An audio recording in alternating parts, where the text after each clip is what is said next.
ओम श्री हरि श्री गणेशाय नमः। श्री वेद व्यासाय नमः। ओम नमो भगवते वासुदेवाय नमः। संक्षिप्त महाभारत कथा।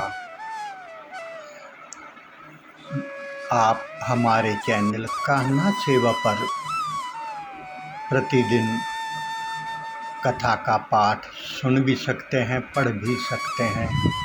इसके लिए आप हमारे चैनल को सब्सक्राइब करना मत भूलें। तो आज हम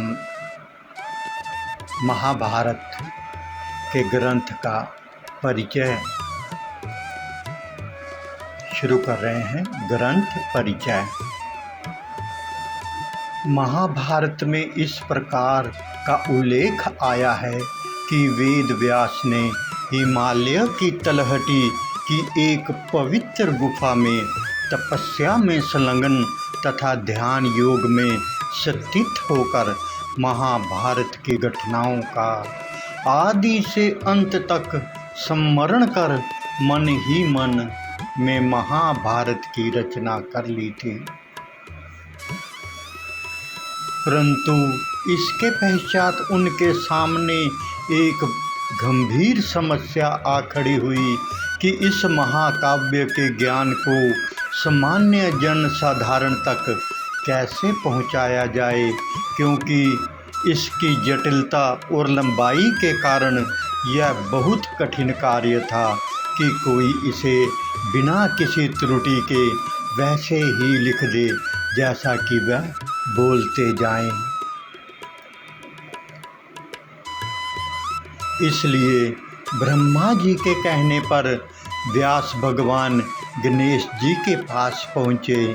गणेश जी लिखने को तैयार हो गए, किंतु उन्होंने एक शर्त रख दी कि कलम एक बार उठा लेने के बाद काव्य समाप्त होने तक वह बीच में रुकेंगे नहीं।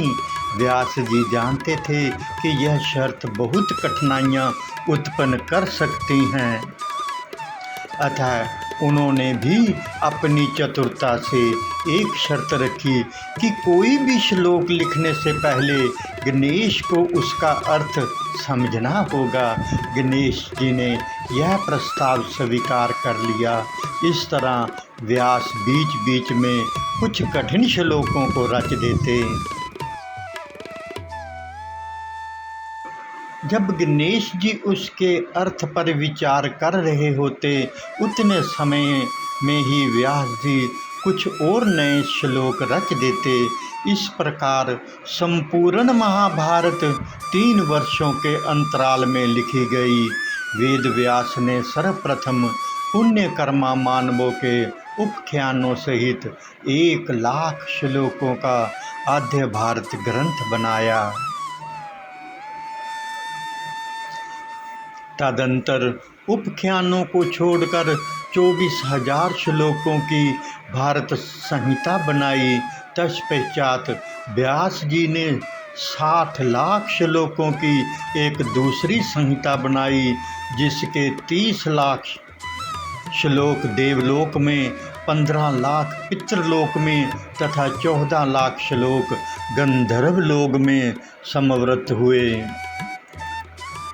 मनुष्य लोक में 1 लाख श्लोकों का आद्य भारत प्रतिष्ठित हुआ। महाभारत ग्रंथ की रचना पूर्ण करने के बाद वेद व्यास ने सर्वप्रथम अपने पुत्र शुकदेव को इस ग्रंथ का अध्ययन कराया।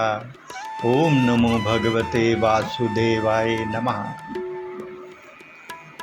एक विनम्र निवेदन है कि संपूर्ण महाभारत की रोचक एवं ज्ञानवर्धक कथाओं का आनंद लेने के लिए हमारे YouTube चैनल कहना सेवा के साथ जुड़ें तथा कथाओं को शेयर कर अपने मित्रों संबंधियों को भी लाभान्वित करें। धन्यवाद। जय श्री कृष्ण।